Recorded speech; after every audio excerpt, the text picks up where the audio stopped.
अस्सलाम वालेकुम। क्या हाल चाल? उम्मीद करते हैं कि आप खैरियत से होंगे और हमारी दुआ है कि आप हमेशा खुश रहें, हंसते और मुस्कुराते रहें और इसी तरह हमें अपना प्यार दिखाते रहें। बिल्कुल जी। मेरा नाम मुअज़्ज़म अली, मैं हूं तारिक महमूद। मैं मोहम्मद यूसुफ। तो आज हम जिस वीडियो पर रिएक्ट करने जा रहे हैं, वीडियो का टाइटल है अजीत डोभाल ने चालाकी से पाकिस्तान को फंसा लिया इंडिया के चुंगल में। हाँ भाई वाह, कौन सा चुंगल है? अजीत डोभाल जी इंडिया के नेशनल सिक्योरिटी एडवाइजर हैं। अच्छा। तो एजेंट भी हैं जो पाकिस्तान में भी मिशन करके जा चुके हैं। अच्छा। तो वीडियो देखते हैं और अपना रिव्यू पर देंगे। कौन ऑन करते हैं जी? 1 2 3 स्टार्ट। लेकिन आज की जो बड़ी खबर वो ये है कि सेंट्रल एशियन ममालिक के जो नेशनल सिक्योरिटी एडवाइजर्स हैं वो दिल्ली में बैठे हुए हैं।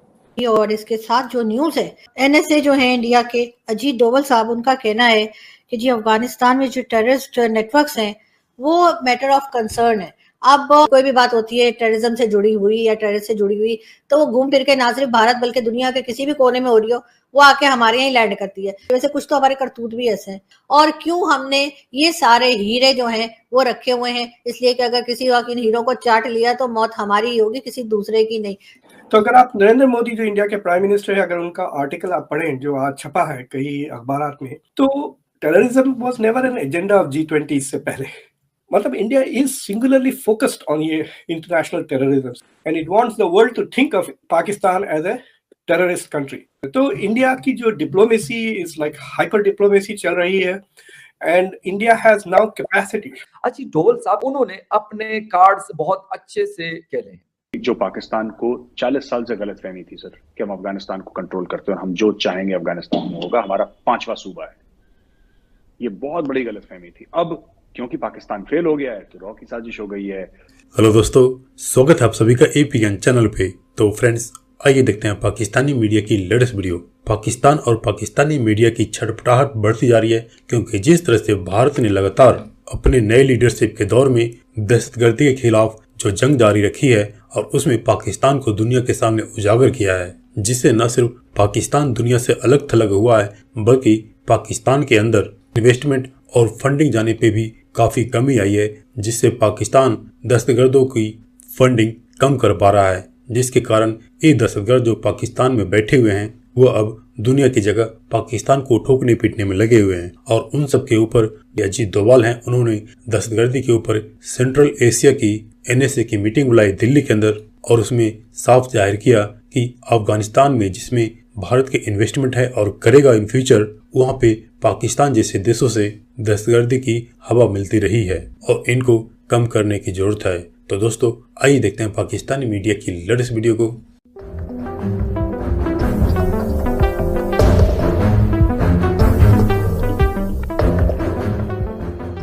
हिंदुस्तान ने एक बहुत बड़ा जिसे कहते हैं कि नेशनल सिक्योरिटी एडवाइजर्स का एक कॉन्फ्रेंस मुनक्किद किया न्यू दिल्ली में। और इसके साथ जो न्यूज है, एनएसए जो है इंडिया के, अजीत डोभाल साहब, उनका कहना है कि जी अफगानिस्तान में जो टेररिस्ट नेटवर्क्स हैं वो मैटर ऑफ कंसर्न है। अब ये बात तो उन्होंने कह दी, लेकिन साथ साथ हम ये भी बताते चलें कि जी पाकिस्तान के ऊपर कहीं ना कहीं से बात आ ही जाएगी घूम फिर कर, क्योंकि पाकिस्तान से इतनी मोहब्बत है ना इंडियंस को कि वो कोई भी बात हो घूम फिर के आ ही जाती है। वैसे कुछ तो हमारे करतूत भी ऐसे हैं कि कोई भी बात होती है टेररिज्म से जुड़ी हुई या टेररिस्ट से जुड़ी हुई, तो वो घूम फिर के ना सिर्फ भारत बल्कि दुनिया के किसी भी कोने में हो रही हो, वो आके हमारे यहाँ लैंड करती है। लेकिन साथ साथ मैं ये भी आपको बताती चलूं कि जी वैसे तो हमारे यहाँ 2-3 हमारे मेहमान हैं जो रह रहे हैं हमारे यहाँ, जिसमें हाफिज सईद भी हैं और साथ साथ दाऊद इब्राहिम और मसूद अजहर और पता नहीं कौन कौन। लेकिन ये भी कहा जा रहा है कि जी पाकिस्तान जो है वो ये दावे करता रहा है कि 1980 से पाकिस्तान का कहना है कि जी उनका इन्फ्लुएंस है अफगानिस्तान में। तो फिर जी ये TTP, दाइश और साथ अफगान तालिबान या वो अलकायदा वाले, तो पाकिस्तान इन लोगों के ऊपर बातचीत क्यों नहीं कर रहा? जिस तरह से इंडिया में बात चल रही है, इंडिया में कॉन्फ्रेंसेस हो रही हैं और वो टेररिज्म के ऊपर बात कर रहे हैं, लेकिन पाकिस्तान में ऐसा कुछ नहीं हो रहा। ना टीवी पे सुना, ना किसी ने प्राइवेटली ऐसा कुछ किया है कि जिसमें बातचीत हो रही हो कि जी टेररिज्म के खात्मे का किस तरह से काम किया जाएगा, टेररिज्म को कैसे रोका जाएगा। और ये सारे जो अनमोल रतन हमने अपने मुल्क में रखे हुए हैं, तो ये सब लोग जब यहाँ पर हैं, मौजूद हैं, या फिर हम कह देते हैं जी वो तो अफगानिस्तान भाग गया, उसके तो वो तो दुबई में रहता है, और क्यों हमने ये सारे हीरे जो हैं वो रखे हुए हैं, इसलिए कि अगर किसी वक्त इन हीरों को चाट लिया तो मौत हमारी ही होगी, किसी दूसरे की नहीं। तो इसलिए सोचना चाहिए पाकिस्तान को, और इसके ऊपर हमें भी डिस्कशन करनी चाहिए जिस तरह से भारत कर रहा है। वैसे हमारे सारे काम दूसरे ही करते हैं, हम तो बैठे बैठे मुफ्त की रोटियां तोड़ते हैं, कभी चाइना कर देता है, कभी अमेरिका कर देता है। अब ये टेररिज्म वाला काम भी मुझे लगता है कि नरेंद्र मोदी जी और उनकी टीम ही जो है वही निपटा देगी, और हम जो है वो बैठे बैठे मुफ्त की रोटियां तोड़ते हुए इन लोगों को देखते रह जाएंगे। तो अगर आप नरेंद्र मोदी जो इंडिया के प्राइम मिनिस्टर है, अगर उनका आर्टिकल आप पढ़ें जो आज छपा है कई अखबारात में, he saying I want to take G20 further. तो वो G20 को एक पॉलिसी ग्रुप बनाना चाह रहे हैं जहां पर इंटरनेशनल पॉलिसी बने, और उनके जो टॉप 3 प्रायोरिटीज जो मोदी ने आइडेंटिफाई किए हैं वो है क्लाइमेट नंबर 1, नंबर 2 टेररिज्म। तो terrorism was never an agenda of G20 इससे पहले। सिर्फ the financial side of terrorism comes under G20 का एजेंडा। तो अब मुझे लगता है कि क्या इंडिया की लीडरशिप के under G20 will also start looking at security issues. मैंने आपको पहले भी बताया था कि 400-500 कॉन्फ्रेंसेस होने वाले हैं। तो ये जो कॉन्फ्रेंसेस हो गए, अगर इंडिया 10-15 कॉन्फ्रेंसेस स्केड्यूल कर देता है ऑन टेररिज्म फॉर एग्जांपल, तो G20 की focus will also move towards that. और इंडिया के लिए ये बहुत ही यूं कहिए कि the chips have fallen in a very lucky way India के लिए। देखिए, ये कोई G20 की presidency is not an achievement, ये रोटेशन से आती है। लेकिन इंडिया के साथ ये हुआ है कि इंडिया का turn came at the same time that India is going to be the president of the UN Security Council, and India is going to also be the head of Shanghai Cooperation Organization. तो उससे क्या हो गया है, India has got a, मतलब ये बहुत ही यूनिक अपॉर्चुनिटी है इंडिया को to set the global agenda. मतलब India is singularly focused on ये इंटरनेशनल टेररिज्म, सिवाय इंडिया के अब ज्यादा कोई बात नहीं कर रहा है, and it wants the world to think of Pakistan as a terrorist country. दूसरी चीज ये है कि India is for the first time in a position to give. समझ रहे हैं आप? तो अगर आप पाकिस्तान को देखें तो पाकिस्तान का हाथ ऐसा है, True. इंडिया का हाथ ऐसा है। तो इंडिया की जो diplomacy is like hyper diplomacy चल रही है, and India has now capacity. मुझे वो जयशंकर की तकरीर बहुत पसंद आई, बिकॉज मैंने आपके शो पे भी 2-3 बार कहा है कि अगर आपकी तनख्वाह इतनी है कि आप सिर्फ साइकिल चला सकते हैं, लेकिन आपको मर्सिडीज चलाने का एकदम पागल जुनून से चल गया, तो आप रिश्वत लेना शुरू कर देंगे, चोरी करना शुरू कर देंगे। तो terrorism is that way in which countries bridge उनका जो कन्वेंशनल कैपेबिलिटीज है और उनके जो फॉरेन पॉलिसी एम्बिशंस में जो गैप है, उसको वो टेररिज्म और इस तरह से हाइब्रिड वॉरफेयर से भरने की कोशिश करते हैं। तो जयशंकर यही कह रहे थे कि इंडिया की जो foreign policy has been always consistent with its capacity. ये हमारी जो कैपेसिटी है उससे ज्यादा कोशिश कभी नहीं की, और अब सिंस इंडिया की कैपेसिटी बढ़ रही है, इंडिया के ग्लोबल एम्बिशंस भी बढ़ रहे हैं। तो जो भी इंडिया करता है it multiplies to a large extent, it will have a global impact. India का डायस्पोरा सबसे बड़ा है, इंडिया की अब इकोनॉमी, अब हालांकि जीडीपी सिर्फ $2-2.5 हजार है, but the economy is the 5th biggest in nominal terms, और अगर आप पीपीपी के लिए एडजस्ट करें तो already India is the 3rd biggest economy.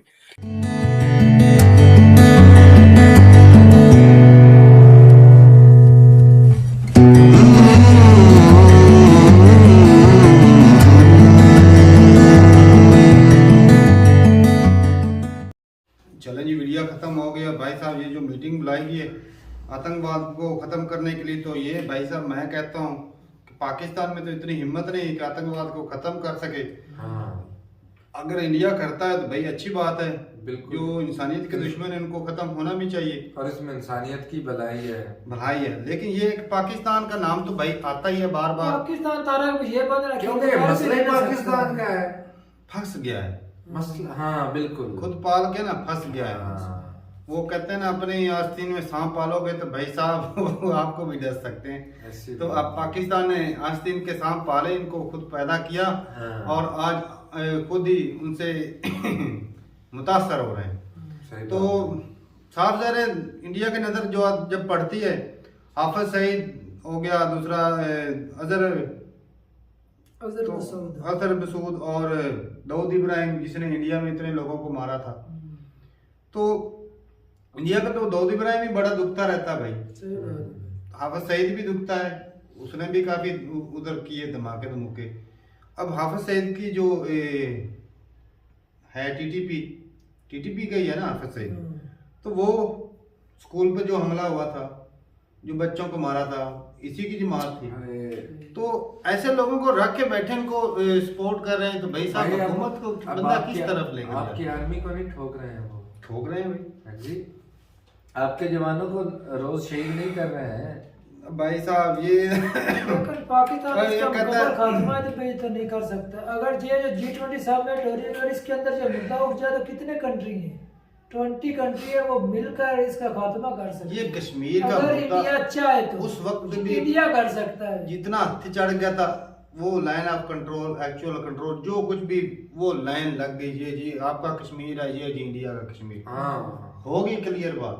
उसके बाद ये छोड़ देते कश्मीर का मुद्दा, बहुत खत्म। आज देख लो 75 साल में आतंकवादी खुद बने, भिखारी खुद बने।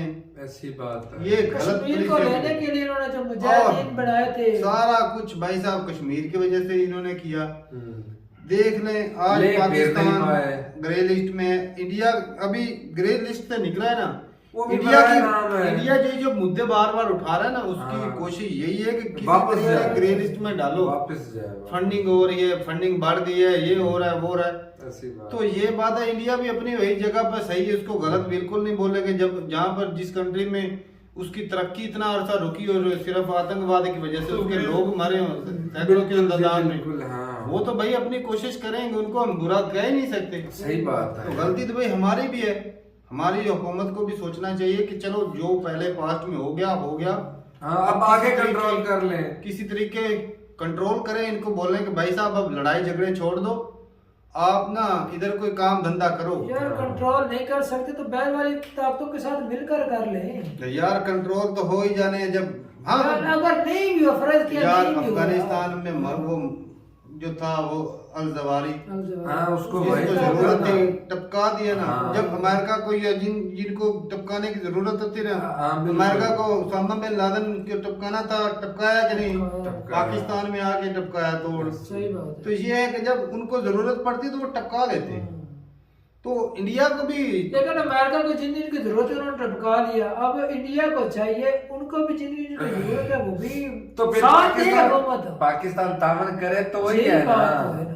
इस मामले में पाकिस्तान अच्छा, अगर आज पाकिस्तान इंडिया के साथ तावन करना लग जाए ना तो भाई साहब सारे मसले मसाइल खत्म हो जाने, खत्म नहीं, इधर धमाके शुरू हो जाने। उन्होंने कहना ये हमें मरवा रहे हैं, तो धमाके शुरू होंगे तो कितनी देर ये कैंसर है, ये कैंसर ब्लड कैंसर है, ये ब्लड कैंसर पूरी बॉडी में फैल चुका है। ये ऐसा नहीं कि एक खास जगह पर है उसको जी काट दो उसका इलाज होगी, नहीं भाई पूरे पाकिस्तान में, अफगानिस्तान में, पाकिस्तान में, इंडिया में भी कहीं होंगे ग्रुप ऐसे बैठे हुए, बाहर के कंट्री में कहीं ऐसे ग्रुप बैठे हुए हैं। जो एक दम का लॉस है ना वो बर्दाश्त है, और जो रोजाना थोड़ा थोड़ा सा लॉस हो रहा है ना उसका ज्यादा खतरा है। ब्लैक में लोग के काम करना वो भाई ज्यादा खतरनाक हो जाते हैं। एक दफा जो और या पार सही बात है, खत्म करें तब जाके मामला सही होगा। और ये जब मुआहदे करते हैं तो 4 दिन 5 दिन 6 महीने चलते हैं मुआहदे, उसके बाद तोड़ देते, कहते हैं चलो जी नवी समय धमाके करो, वो शुरू हो जाते हैं।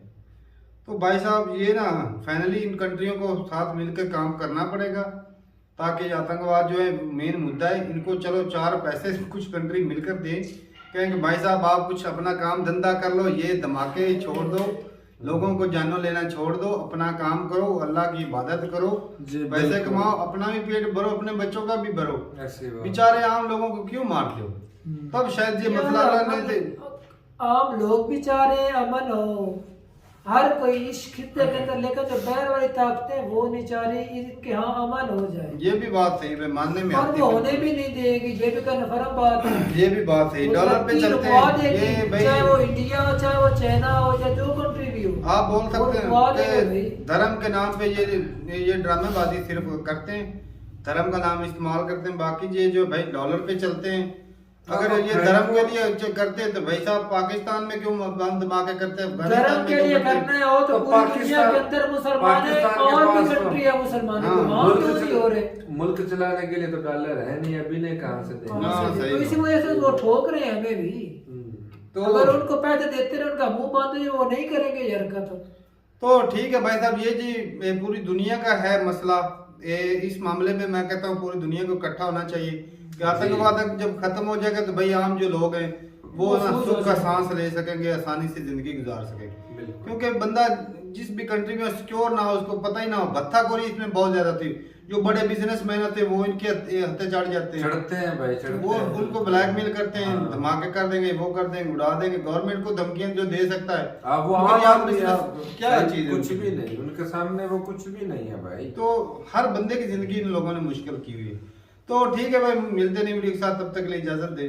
अल्लाह हाफिज।